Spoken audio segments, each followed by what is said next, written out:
Hello and welcome to Eskay Today. I'm your host Graham Wolstenholme. In today's news, EU immigration tensions, the missing link in Maddie's case, terrorism in London, disaster in India and England's last game in Group H. In our lead story today, a Sky News poll has spawned that the statistic of 67% of the British public believe that the government should clamp down on immigration. After many years of occupying the headlines, it still seems this is a major and fresh issue in lots of people's minds.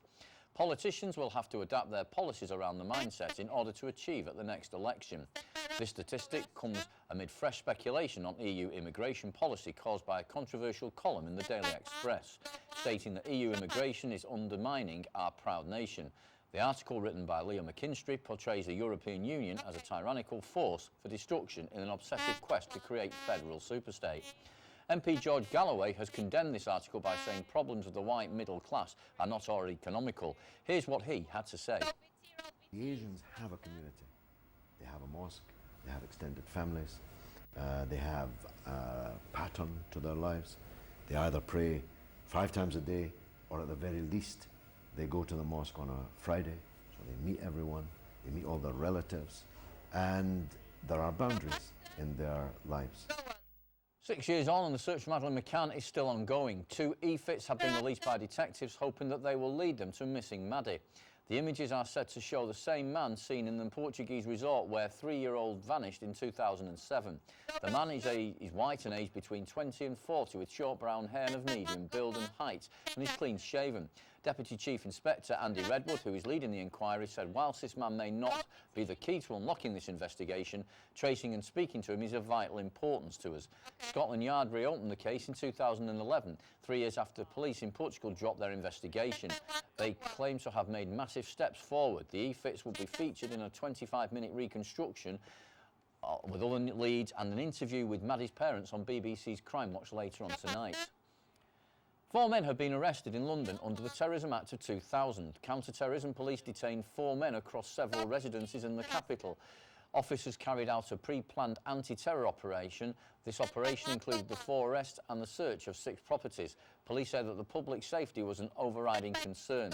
This claim was likely to have sparked off a civilian who was shot dead during the 7/7 attacks.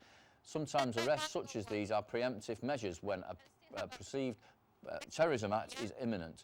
However, due to the fact that there were counter-terrorism police and armed officers, it shows that it was an organised Met operation.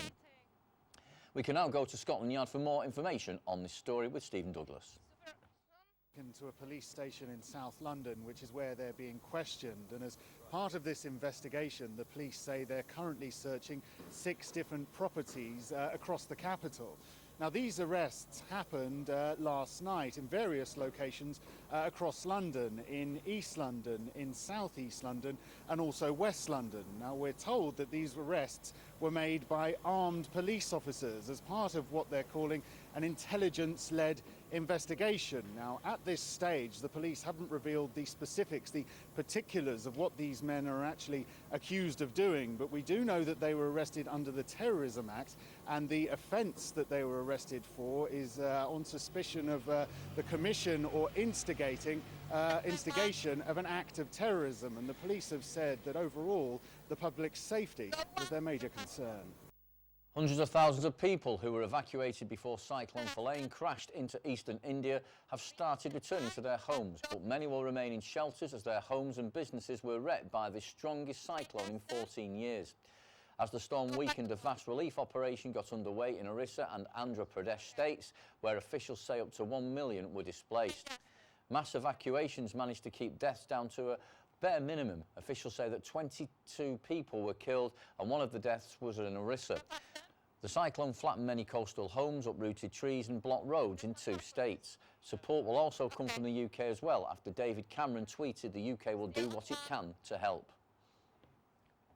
Tomorrow at 8 p.m, we'll start the battle between England and Poland. Our team has to win to guarantee a place in next year's World Cup finals in Brazil.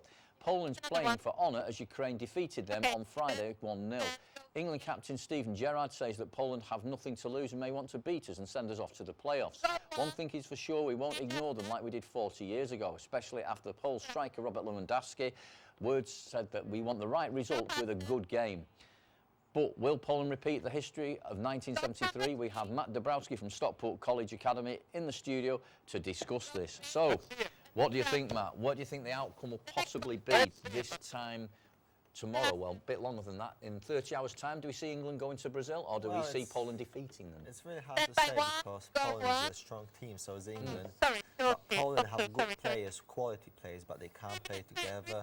And from what I see is England, they have the same problem. They have shots on target, but they can't score goals. They can't take advantage of those shots. Well, if we go back to Friday, I mean, before kick-offs on both games, it was still possible that Poland, if they got a good result at Ukraine, they could have gone through. So if they'd have beaten Ukraine, we could have been seen at the ultimate playoff game tonight, couldn't we? Or tomorrow night. That's the problem with Poland. Poland always play the last game for like qualifying. They always leave everything to the end. But if you look back, we should pick up points against Montenegro, Moldova, San Marino.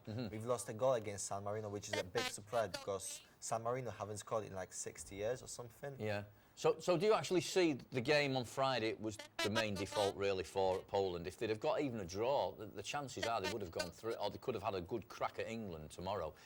And realistically, do you think the pressure's on England now, or do you think Poland won't be... The hearts won't be in it as much because it doesn't matter what Poland do. They're not going to go through the qualifiers. Nothing's going to happen at all for them now. There's pressure on both teams because fans put pressure on Poland and everyone in England wants England to qualify right now. Don't go to playoffs because there's going to be like, you might lose. You don't know who you're going to meet. Now there's your chance, and so is Poland. I mean, it's a great thing here for Poland. It's a pity you weren't fighting for anything because, as you know, over the last 20 years, we've had more and more Polish people coming to England. So, in a way, it could even be like a home game for the Poles because you've got that many people from Poland living here now. The Polish captain, Jakub Błaszczykowski, said that if there's going to be over 10,000 fans supporting Poland in Wembley, we might play at home.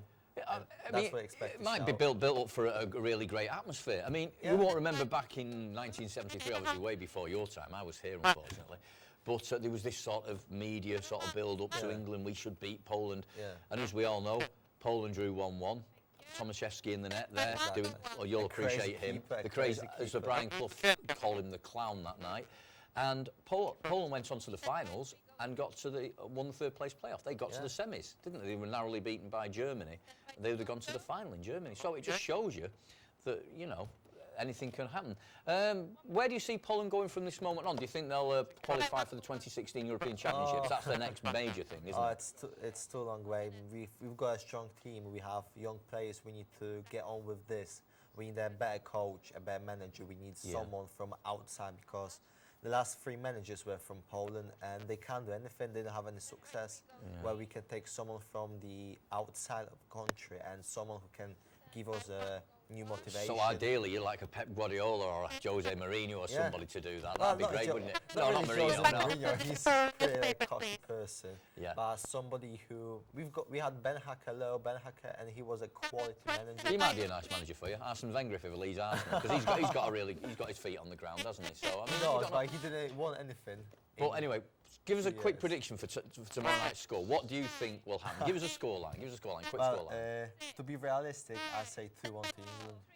Matt Dabrowski, thank you very much indeed. OK, thanks again to Matt. All the best to him. What we're going to do, a quick newspaper review. We're going to start off with the free newspaper. It's all about Madeleine McCann there, as you can just see. Madeleine McCann on the Metro. Pretty much the same in the Mirror, with Madeleine McCann again getting this new eFit business going on. We've also got, looking at the back of the Sun, because it's very big, me and Matt have been discussing this morning. Don't get too cocky, Roy Hodgson states. You know, the game is not over until the 90 minutes. Please do not get complacent. That's the main thing. And the Daily Express, again, Madeleine McCann hogging the headlines again as she did back in 2007. Hopefully that'll work out right. Watch Crime Watch at 9 p.m. for more on that. Anyway, thanks to all the newspapers, Express, Mirror, Sun and the Metro. That's all we've got time for. Thanks for being with us today. Feel free to comment on our Facebook and Twitter pages. I've been Graham Woolstenholme and I bid you a very good afternoon. Goodbye.